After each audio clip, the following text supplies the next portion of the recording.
तो दोस्तों स्वागत है आपका आज की इस वीडियो में। आज हम कुछ मॉडल क्वेश्चंस को करेंगे जो सीटेट एग्जाम से रिलेटेड हैं। ये क्वेश्चन क्लास सिक्स्थ की एनसीईआरटी ज्योग्राफी के चैप्टर नंबर 1 से लिए गए हैं। और यहाँ पर पहला क्वेश्चन है जो सीटेट एग्जाम में पूछा गया है। Identify the atmospheric layer from the given feature A and B. दिए गए लक्षणों ए और बी के आधार पर वायुमंडलीय परत की पहचान करें। अंतरिक्ष से प्रवेश करने वाले उल्कापिंड इस परत में आने पर जल जाते हैं। Meteorites burn up in this layer on entering from the space. और ऑप्शन बी है इस परत में बढ़ती ऊंचाई के साथ तापमान घटता है। Temperature declines with increasing height in this layer. हमारे पास चार ऑप्शन हैं। क्षोभ मंडल, ट्रोपोस्फियर समताप मंडल, स्ट्रेटोस्फियर मध्यमंडल मेजोस्फियर और बाह्यमंडल थर्मोस्फियर। इस क्वेश्चन का जो राइट आंसर है वो होगा मध्यमंडल। क्या होगा? मध्यमंडल या मेजोस्फियर।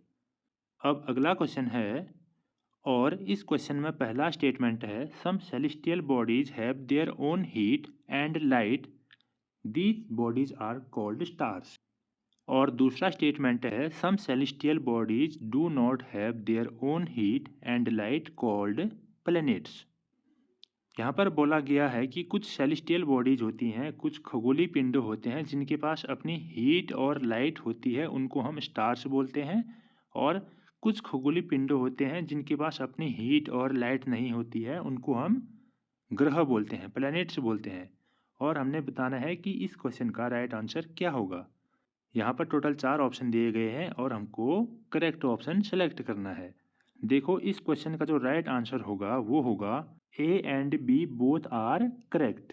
क्योंकि कुछ सेलेस्टियल बॉडीज होती हैं जिनके पास अपनी हीट नहीं होती है और अपनी लाइट नहीं होती है, उनको हम प्लैनेट्स ही बोलते हैं। जैसे अर्थ है, अर्थ के पास अपनी हीट नहीं है, अपनी लाइट नहीं है, वो सूर्य के प्रकाश से चमकता है और अर्थ क्या है? एक ग्रह है। और इसी तरीके से कुछ सेलेस्टियल बॉडीज होती हैं जिनके पास अपनी हीट और लाइट होती है, उनको हम स्टार्स बोलते हैं।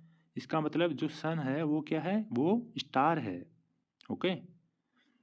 अब अगला क्वेश्चन है और यहाँ पर पहला स्टेटमेंट है inner planets are made up of gases and liquids. और दूसरा स्टेटमेंट है outer planets are made up of rocks.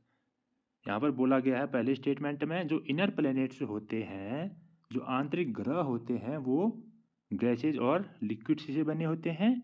और दूसरे स्टेटमेंट में लिखा है जो आउटर प्लैनेट्स होते हैं वो रॉक्स से बनी होती हैं। और हमें इस क्वेश्चन का राइट आंसर बताना है।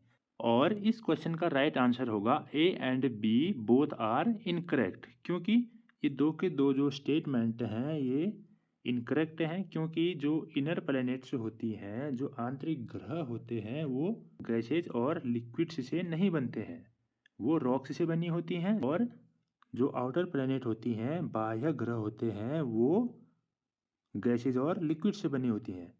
यहाँ पर आउटर प्लैनेट्स कौन है? आउटर प्लैनेट्स हैं जुपिटर, सैटर्न, यूरेनस और नेपच्यून। और इनर प्लैनेट कौन है? इनर प्लैनेट हैं मरकरी, वीनस, अर्थ और मार्स। ओके। और जो इनर प्लैनेट है वो रॉक से बनी होंगी और आउटर प्लैनेट गैस और लिक्विड से बनी होंगी। और अगला क्वेश्चन है which statement is incorrect about moon. Moon के बारे में कौन सी स्टेटमेंट इनकरेक्ट है? Its diameter is only 1/4 that of the earth. Earth की टोटल डायमीटर का जो इसका डायमीटर होगा वो 1/4 ही है। दूसरी स्टेटमेंट है it is about 3,84,400 kilometre away from us. जो मून है वो हमसे 3,84,400 किलोमीटर दूर है। और अगली स्टेटमेंट है it has no air pressure. इसके पास कोई एयर प्रेशर नहीं है। और अगली स्टेटमेंट है it is a human made satellite. यह ह्यूमन मेड सैटेलाइट है। इस क्वेश्चन का जो राइट आंसर होगा वो होगा it is a human made satellite. क्योंकि बाकी ऑप्शन तो हमारे क्या हैं? राइट हैं। जैसे मून का जो डायमीटर है टोटल वो अर्थ के डायमीटर का 1/4 है और ये 3,84,400 किलोमीटर दूर है और इसके पास कोई एयर और एयर प्रेशर नहीं है। ओके। ये ह्यूमन मेड सैटेलाइट नहीं है, बल्कि ये क्या है, अर्थ का नेचुरल सैटेलाइट है। और यहाँ पर अगला क्वेश्चन है, और पहला स्टेटमेंट दिया गया है, और sun is made up of extremely hot gases. हमको सन के बारे में बताना है कि जो सन है वो हॉट गैसेज से मिलकर बना है। स्टेटमेंट बी है, the sun is about 150 million kilometre away from the अर्थ।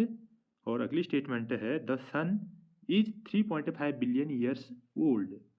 जो सूर्य है वो 150 मिलियन किलोमीटर दूर है हमसे, और जो सूर्य है वो 3.5 बिलियन ईयर्स ओल्ड है। और हमको बताना है कि इस क्वेश्चन का राइट आंसर क्या होगा। देखो, इस क्वेश्चन का जो राइट आंसर होगा वो होगा A and B is correct but C is incorrect. Option number 2, A and B is correct but C is incorrect. अगला क्वेश्चन है,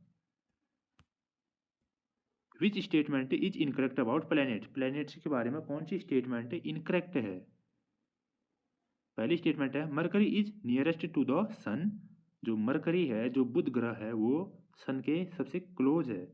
और सेकंड स्टेटमेंट है, Venus is considered as earth twin. जो Venus है, जो शुक्र है, उसको हम पृथ्वी का जुड़वा ग्रह कहते हैं।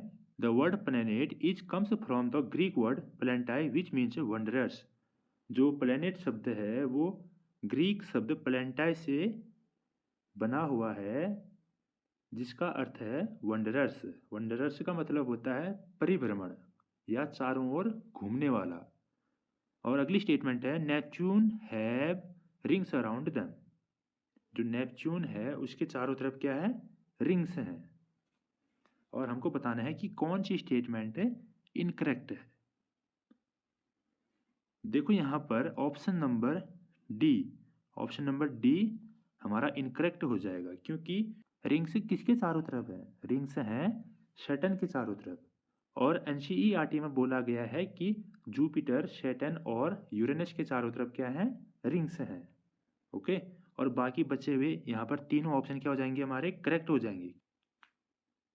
और यहाँ पर अगला क्वेश्चन है, which one is not a dwarf planet. कौन सा बौना ग्रह नहीं है।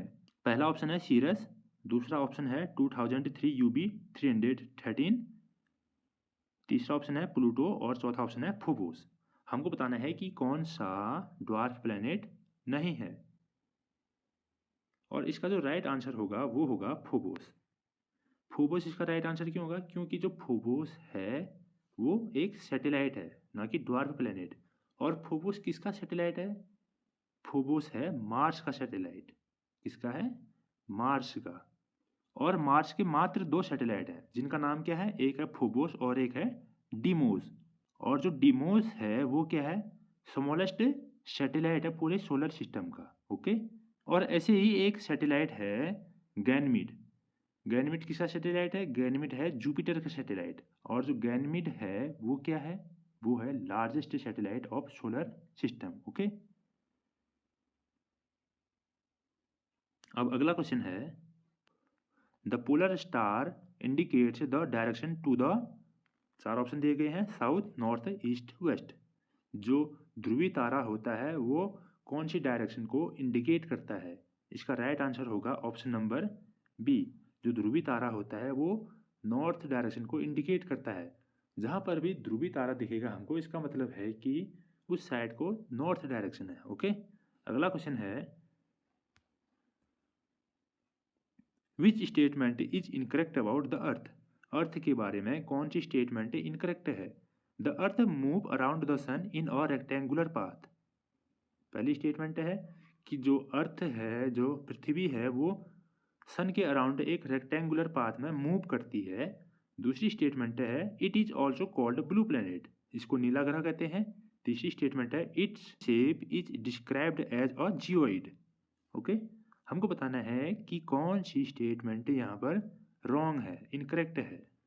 और यहाँ पर स्टेटमेंट 1, जो स्टेटमेंट ए है, वो हमारी इनकरेक्ट हो जाएगी, क्योंकि जो अर्थ है वो सन के अराउंड रेक्टेंगुलर पाथ में नहीं, बल्कि इलोंगेटेड पाथ में मूव करती है। ओके, और बाकी बचे हुए ऑप्शन बी और सी क्या हो जाएंगे? करेक्ट। अगला क्वेश्चन है, which statement is correct about meteorites? Meteorites के बारे में कौन सी स्टेटमेंट करेक्ट है? ऑप्शन ए है, the small piece of rocks which moves around the sun are called meteorites. जो रॉक्स के छोटे छोटे टुकड़े होते हैं और सन के चारों तरफ घूमते हैं उनको हम मेटियोराइट्स बोलते हैं। Due to friction with air they are heated up and burn. जो एयर है हमारी उसके संपर्क में आने से इनमें घर्षण पैदा होता है और ये जल जाती हैं। These meteorites are burn in troposphere. ये जो मेटियोराइट्स हैं इनको हम उल्कापिंड बोलते हैं हिंदी में। जो मेटियोराइट्स हैं ये ट्रोपोस्फियर में आने के बाद जल जाती है। ओके, हमको बताना है कि कौन सी स्टेटमेंट यहाँ पर करेक्ट है। देखो यहाँ पर दो स्टेटमेंट ए एंड बी क्या हो जाएंगी? करेक्ट हो जाएंगी। क्यों होंगी ये दो की दो स्टेटमेंट करेक्ट? क्योंकि जो मेटियोराइट्स होते हैं वो ट्रोपोस्फियर में नहीं बल्कि मेसोस्फियर में बर्न होती हैं। सबसे पहला क्वेश्चन यही था। ओके, और जो पूछा भी गया था।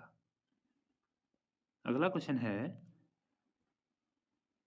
As we move away from the sun in the solar system. और यहाँ पे 4 ऑप्शन दिए गए हैं। ओके, इस क्वेश्चन को मैं घर के लिए दे देता हूँ और इसका राइट आंसर मैं अगली आने वाली वीडियो में बताऊंगा। और तुम लोग इस क्वेश्चन का राइट आंसर कमेंट बॉक्स में लिख देना। ओके, और आज के लिए इतना ही।